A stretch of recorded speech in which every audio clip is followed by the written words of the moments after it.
Although there were the bold few who questioned the origins of the coronavirus pandemic from the very beginning, they were usually relegated to the outskirts of the public discourse. That is until recently when the Biden administration threw the issue front and center. That's largely because information released via the Freedom of Information Act through outlets like BuzzFeed forced them to do so. It revealed that technocrats like Dr. Anthony Fauci had been less than truthful with the American people. This threw into question whether they can be trusted, and whether big tech can be trusted after they actively suppressed the dissemination of the truth in their effort to keep disinformation off of their platforms. A year ago, the Washington Post ran a story attacking Senator Tom Cotton's claim that the virus may have originated in the Wuhan Institute of Virology in China. They called the lab leak theory a debunked conspiracy theory.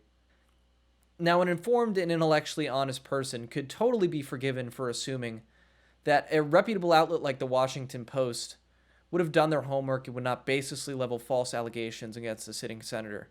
They could also be forgiven for assuming that an outlet like Facebook, who has vast amounts of resources and spends a lot of energy policing misinformation, would make sure that they weren't removing posts for a year about something that is true.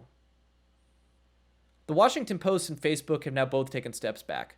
The Post went in and somewhat surreptitiously changed the title of their article about Senator Cotton, and Facebook is now allowing posts about the lab leak theory. In People, Fauci received an email from virologist Christian Anderson asserting that the genome of the virus is, quote, inconsistent with expectations from evolutionary theory, unquote. Other emails from the same day reveal Fauci's concern that gain-of-function research experiments in Wuhan could be tied to grants from the agency that he ran. He circulated a paper by Dr. Shizeng Li of the Wuhan Institute of Virology, who is known to conduct gain-of-function research, and he questioned whether the NIH had any distant ties to the research. Fauci clearly understood the likelihood of the lab leak theory being true in early February, but peddled the wet market theory. And it's understandable why he did this. Obviously, his personal credibility would be severely diminished if it came out that the organization which he's in charge of distributed $600,000 of funds to the laboratory which leaked the coronavirus, killing 3.5 million people worldwide. But the interesting thing is how the money flowed. The money was transferred through the EcoHealth Alliance, whose head, Peter Jazak, wrote an email thanking Dr. Fauci for publicly standing up and stating that the scientific evidence supports a natural origin for COVID-19. Daszak was also the only American who was sent on the World Health Organization trip to the Wuhan lab, which concluded that the lab leak theory was unlikely, despite not gaining access to their databases or doing any meaningful analysis. The World Health Organization spent a lot of money to construct the Wuhan lab. They were one of the main funders of the institution, and so it makes sense that they would not want to get egg on their face and make their investment basically unusable because governments would no longer want to fund it. So they were highly incentivized to not find anything when they did that exploration of the possibility of the lab leak theory. They are by no means an impartial juror. While there's still no conclusive proof that the coronavirus originated in a lab, it is clear that there were careers and reputations on the line, and those with interests not necessarily in line with those of your regular American people were put in positions of power and trusted by our society's institutions.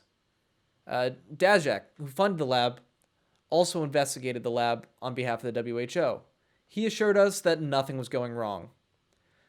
Google's YouTube then enforced the World Health Organization's take on COVID-19, while Facebook, whose CEO was in frequent communications with Dr. Fauci early in the pandemic, banned posts supporting the lab leak hypothesis.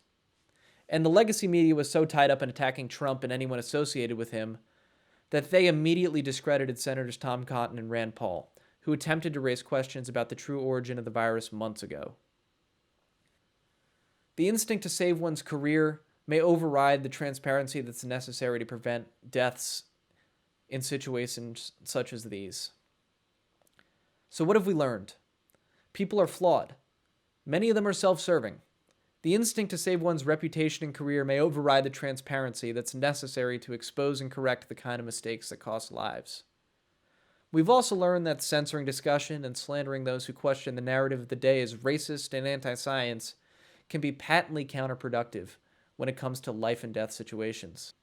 So the next crisis, be it geopolitical, domestic, or otherwise, we need to question those who say they're acting in our best interests, because it's clear that they're not always doing so.